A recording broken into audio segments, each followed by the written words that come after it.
Came across some footage of my first routed track I built after having a plastic track in the shed for years. Quality's really bad. It was recorded on a phone from memory, and I'm not sure what it was, but yeah, compared to nowadays, crappy. This was a sweeper corner to 4-lane squeeze. My mate Nathan in the red in the background next to Matt. Nathan left us a few years ago, unfortunately. I miss you, man. But we had a lot of good times together, racing cars in the shed and having a few beers and just mucking around.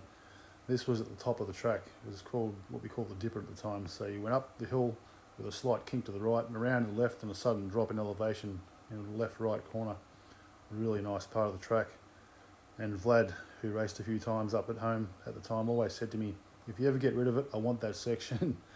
Unfortunately, that never happened, and the track was given away in the end to make way for a new one.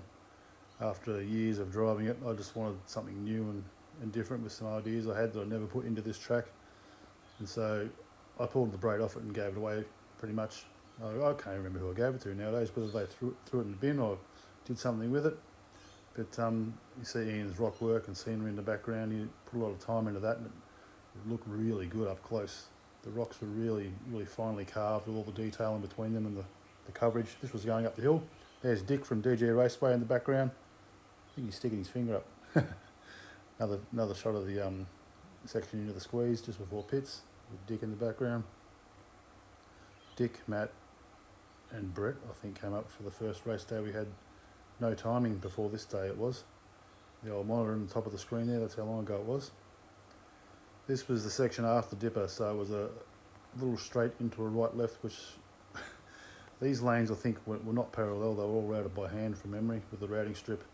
I just wanted to have a really tight section where passing was not easy, which it wasn't. You couldn't actually pass without either knocking someone off or having to wait actually to get around, especially when it was side-by-side racing.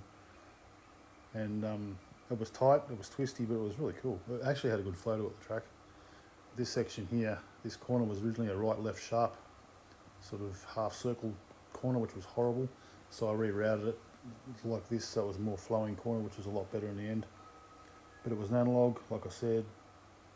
Digital was not around back then. I think this was 2005, 6, maybe 2007. Long time ago now. Anyway, the footage sort of shows the era. Crappy phone footage compared to nowadays quality of HD and whatnot. So the pit building wasn't even there in this footage. So from right to left, we have Chris, Shane Lott, who raced with us for a few years and then just disappeared in the end. I don't know what happened to Shane.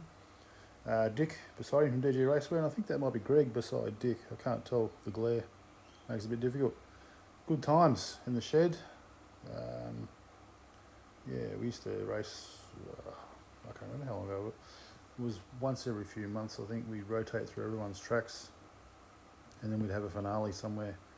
A long time ago. There's my oldest son, that's how long ago that was. He's 21 now. I think that's me sitting there, and I think Ian pops in. There's Ian there. Good times.